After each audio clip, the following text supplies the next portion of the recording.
Getting set up on Buildertrend can seem overwhelming, but your first 30 days doesn't have to be. What's important is that you move step by step, building momentum the entire way, and also understanding that Buildertrend has an amazing support team.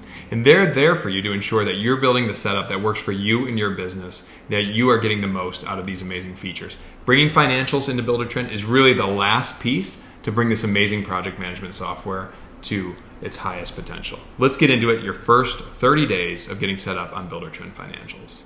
When it comes to Buildertrend Financials, you don't have to be all in on day one, and just start with a basic estimate. All right, go to your estimate within Buildertrend and just start playing around to understand exactly how it works. Buildertrend does a really good job of making this simple yet extremely robust. So we're just going to add one single item. Just consider we're doing a kitchen and we got to do some demo. So we're going to have a demo crew in there. We're going to call them a cost type of subcontractor. Cost codes is something we're going to talk about as well as we get set up in week 2. Just right now, even if you don't have any, just add kind of an arbitrary one to get something in there. Say that our demo sub costs $29.50 per day, and we have 4 days estimated. Okay, we can put that in here. I've got a markup, gives me my margin. Let's just save and close. I added one single line, and you can see that the estimate immediately starts to take shape. And just doing this exercise helps you to understand how the system's working, how it's thinking about the overall budget. All right, I'm going to do a couple more items just to kind of get things rolling here. We'll do a framing one as well. This could potentially be material. Let's say that we have wall framing material, for example. I could put description and notes in there, but let's just kind of keep it simple. Say we had spent $1,250 on wall framing. I could itemize all my studs and all that, but when we're estimating, we're usually thinking bigger numbers. Let's just do it in a realistic way, right? We'll save and close that. I'm going to do one more and then we'll push it to the budget. And that's really what I want you to do. Even if this isn't a real job, I just want you to start playing with this to understand how it works. One more item we're going to do here. Let's do our electrician. Okay, so we'll just do electric. This will be a subcontractor as well. And I'm not currently using the catalog, okay? Buildertrend has an amazing functionality with the catalog, with takeoff software. Don't start there. We're starting simple. I want you to understand how this works, and I want you to not be overwhelmed by it either. We can do this all manually, and we should do this all manually when we're just getting started. So our electrician, maybe they're going to be there for a few days, and we have some estimates there. This is all arbitrary to start. I'll save and close. And we're just starting to build this thing out. Let's just envision that I'm done with this whole thing. I've got my cost, my profit, my price. At a certain point in time, we're going to lock this estimate. We're going to send it to the budget. I'm going to do that. We can unlock it again, but I'm going to do that so we get an understanding what this budget can look like, seeing how this flows now to the job costing budget, right? And that's where we're living. So as you get going on Buildertrend, what's essential is that we establish, here's what I think this project's going to cost, and I'm going to look at that in the budget. And then as we track actual spending, we'll have a place to go. And that's what we're going to get into next. When we get into week 2 of getting set up on Buildertrend, we're going to think about setting things up and connecting with QuickBooks Online.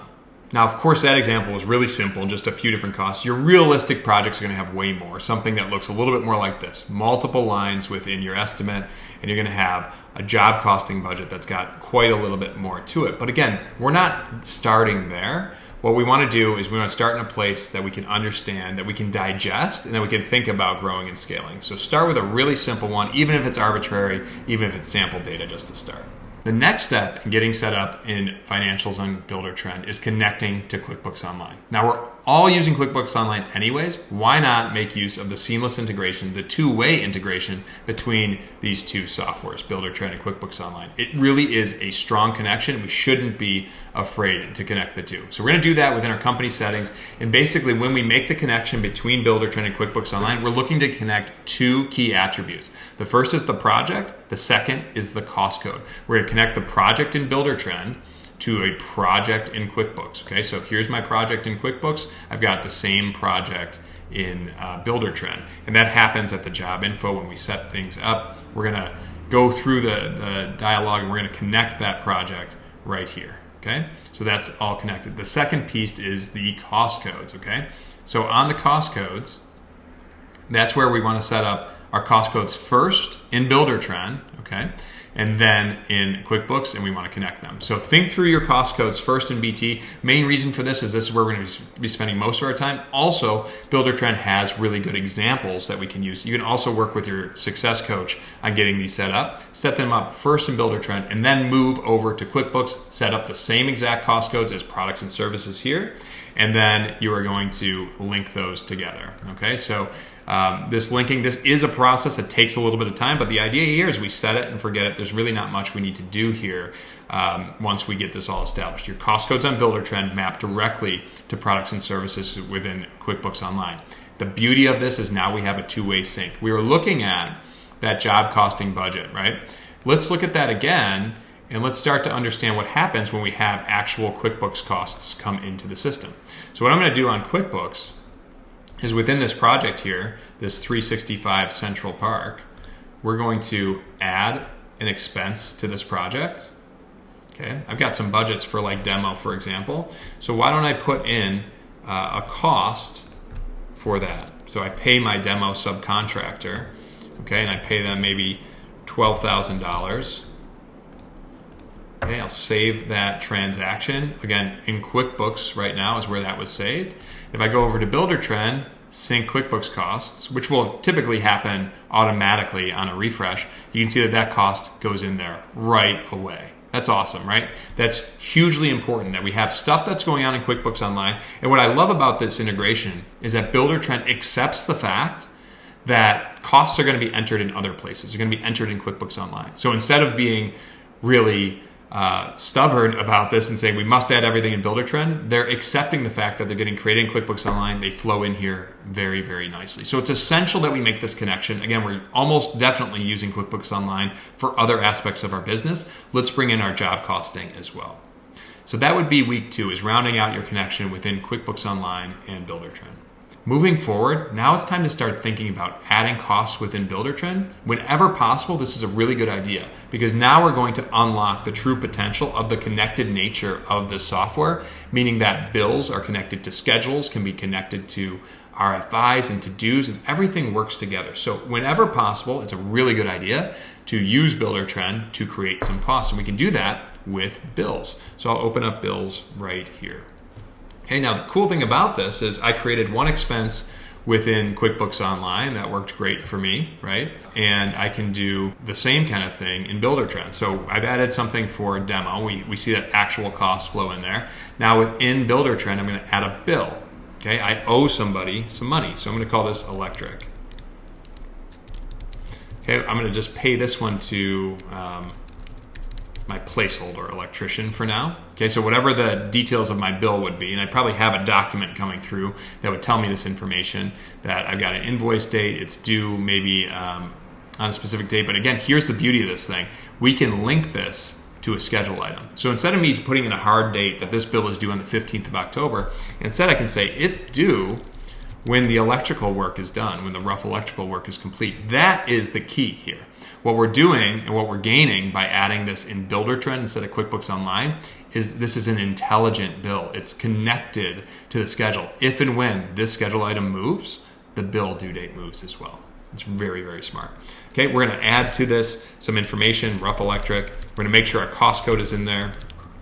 Okay, and I'll put this as subcontractor. I'll put in my unit cost, $31.60. Maybe it only took them 2.5 days to get some work done. That's great. Now I'm going to save this for a second. So I'll save that transaction there. Okay, I haven't yet moved it to QuickBooks. I've turned off that default. But once I do, we're going to see it show up on the project. Okay, so right now my project has $12,000 for subcontractors. I'm going to click Send to QuickBooks. I'm going to click Save. That's going to send this bill over to QuickBooks. And now we're seeing the second way that we can sync with QuickBooks Online, meaning we are initiating the transaction in Buildertrend this time. So I'm refreshing my QuickBooks screen, and there I see my total cost goes up to $19,900. And by the way, on the QuickBooks side of things, a lot of folks don't know this, so we can drill down into these transactions and see them just as we see them in Buildertrend by cost code. So we're getting all of that, all right? So adding bills within Buildertrend is an essential step to really gaining the full functionality of that. Again, we don't have to start there, but it is a place we want to get to, all right? Now we're going to turn things up to the final level, the more advanced level, but it's still not that difficult at all. We're going to go one step further than bills. We're going to talk about purchase orders. So whereas bills are one-time expenses that we owe to our subcontractors, purchase orders take it one step further, and these are essential for cash flow management. What a purchase order does is takes a bid or an estimate from our subcontractor or something that we've done internally and put it into a package and say that this whole project, we intend to pay the subcontractor this much. And then what we can do with that is attach bills to it. So I'm going to get into those purchase orders right now. Now we can create purchase orders from scratch. We can also create them from our estimate. We can create them from bids. I'm going to create this one just from the estimate. Let's pretend for a second that our framer and our electrician might be the same person. That's probably not realistic, but let's just create a purchase order for both of those items here. Okay, so I'm going to create a purchase order, and I'm just going to call, I'm just going to do a placeholder for this as well. I'll just call it the drywall guy, just for now, just to create one. In the purchase order, I like to think of a purchase order as a container, okay? So I just created that purchase order. I'm going to go to that purchase order, and it's got similar attributes to that of bills, as in we have it assigned to a vendor, we've got cost codes, and we've got a total here. We can also edit this and do a due date. And this is what I love about this connectivity too. This is taking to the next level. We're going to link this to the schedule item such that it's not only going to give us the target completion, but it's also going to connect that when that schedule item is done, we can mark that this purchase order is ready for payment. All right, so I've got this purchase order here, and I should probably send this to my subcontractor for approval. That's the typical workflow we would use. We could also approve it internally. So if we say email about it and say, hey, that $13,890, that's a good number, let's use that. I can go ahead and approve that and say, approved via email. I can manually approve this change order. When I approve a change order, it hasn't created a bill yet. I don't necessarily owe anything on it yet, but what it does is it helps to populate my job costing budget to help me understand that I've got these costs coming, okay? That I've got committed costs for framing and for electrical work that I need to be ready for. If and when I have bills against those then turn into actual costs. So this helps us to really understand cash flow, okay? Now it's important to note that our purchase orders are not going to sync with QuickBooks Online. They shouldn't. They're really for us to maintain our plans within Buildertrend, right? Here's what we expect to pay. What we do with this purchase order then is we bill off of it. So let's say that they require a deposit to kind of lock in the schedule. I can create a new bill that is going to automatically be connected to this. Let's just say that's like a 20% deposit. I can create that bill, and now I'm in the bill payment, and we're linked to the purchase order. I can choose an actual date, or I can link to a schedule item. Maybe it's a few days before the framing starts, right? This bill is due 7 days before the framing starts. The cost code's already come in. I can automatically also send this to QuickBooks. Send that to QuickBooks, save and close, right? And so what we're gaining now is this purchase order helps us track, well, how much have we billed, how much have we spent, how much have we actually paid against this PO, purchase order, right? So I billed $27.78, I got $11,000 remaining. If I update my job costing budget here, we're gonna see that our committed costs now showing some actuals there, right?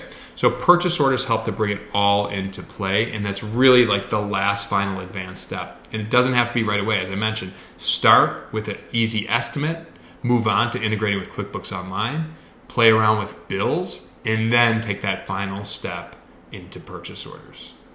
By the end of your first 30 days, you'll have gone from a chaotic financial management system to having everything organized in one standard place, which is Buildertrend. And again, this brings it all together.